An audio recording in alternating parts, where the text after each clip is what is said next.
Good evening, people, my brothers and sisters. Okay, so this is part 12 of Who Am I? Basically, I just got into DACO. Like I said, all my brothers were around me, man. Good people, man. I love to death. They got clean. We walked through recovery together for a long time. It was a wonderful time in my life.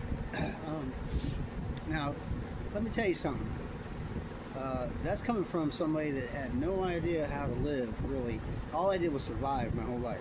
You know what I mean? I don't know if a lot of people understand that or comprehend what I'm trying to say. Not that anybody's stupid, that, you know, maybe they just hadn't been living like that. But when you live at an animalistic level for so long, you just get comfortable in the insanity. So that being said, you know, for me to take on something new like that was a blessing. You know, and I really didn't realize God had a path for me, but instead of following God, I followed man, and I ended up, you know, at the end of the road. I'll tell you about it, and I ended up here, which I'm so grateful for my whole process, because it's a refining process. So anyways, I got into DACO. I was working for Elite. I had become the president. I was working out. I was in good shape. Me and Justine had just got in a relationship. She had 3 daughters. I had a son. We were trying to build that into a family. You know, and there's a lot of damage there. You know what I mean? She has her own issues. I had my own issues, and it just wasn't time for us to get into a relationship. But we did, and we tried to make the best of it. But it got insane for a good amount of time because of all the behaviors that I had in myself and all the flaws, without really working them out before I decided to go into a relationship. You know, they always say, if you're going to get in a relationship, first buy a plant. If you can keep the plant alive for a consistent amount of time, then get a goldfish. And if the goldfish lives, then think about getting into a relationship. By then, you've created a good habit of paying attention to something, giving it love and respect, and feeding it what it all needs. It's just like any relationship. So anyways, I didn't do none of that. I jumped right ahead in first. That's the story of my life, and that's part of my defects. So, you know, I graduate. I got out. I was on 5 years paper. I had after I did DACO, I still had 5 years paper. I got out. I was on house arrest. Amy Rankins, one of the best house. Well, I was doing the right thing, so it really was easy.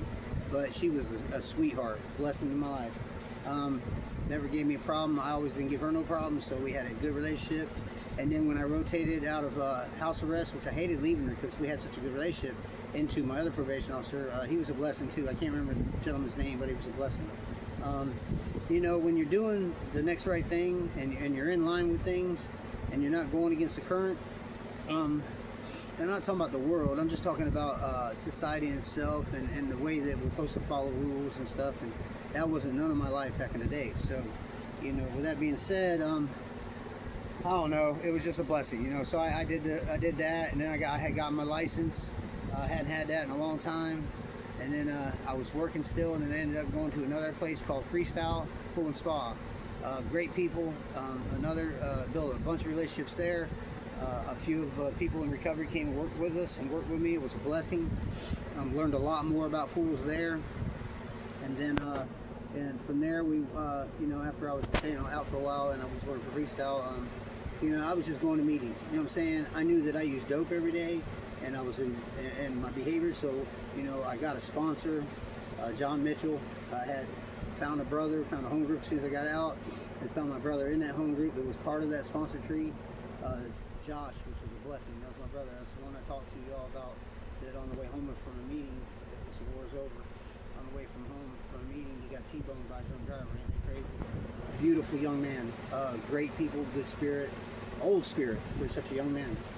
Anyways, he was one of my good friends, and to lose him was a real blow to the heart and spirit, especially in the way. But even to lose anybody, period. You know what I mean? You know, due to drugs or tragedy, which that's a tragedy. And then it was an alcoholic driver. That's crazy.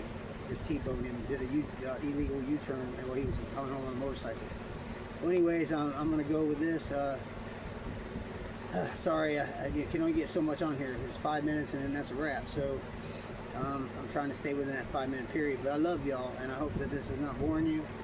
But it's trying to let you in on my life, to let you know the process of me that had come to a point where God had changed my whole life. With that being said, I'm gonna do another one. God bless y'all. Y'all have a good day. Yahweh always. Until next time.